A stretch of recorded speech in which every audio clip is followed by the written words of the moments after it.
Hello guys, in this video I will show you how to get discounts on Temu. So, if you're looking to save money while shopping on Temu, whether you're a first time user or a regular shopper, there are easy ways to unlock amazing discounts. In this guide, I will walk you through step-by-step methods to maximize your savings on Temu. So, step 1 is signing up for Temu.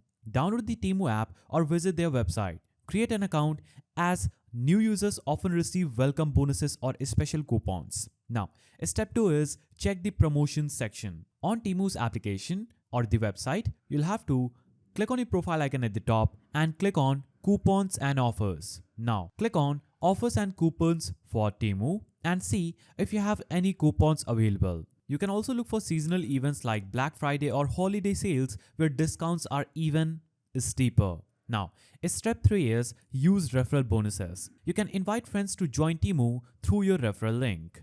Both you and your friends can earn credits or discounts for successful referrals. Also, step 4 is combining coupons.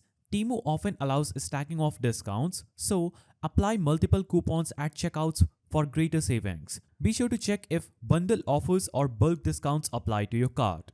Step 5 is stay updated on offers. Enable notifications in the app or subscribe to their email newsletters because this way you'll never miss exclusive deals or promo codes. Now, step 6 is explore cashback and rewards. Some payment methods or third-party platforms like Rakuten may offer cashback deals for Temu purchases. Keep an eye on loyalty rewards that accumulate over time. By following these steps, you can easily save more while shopping on Temu. Make the most of these tips and enjoy affordable shopping every time. If you found this guide helpful, don't forget to like and subscribe for more tips on saving money while shopping online.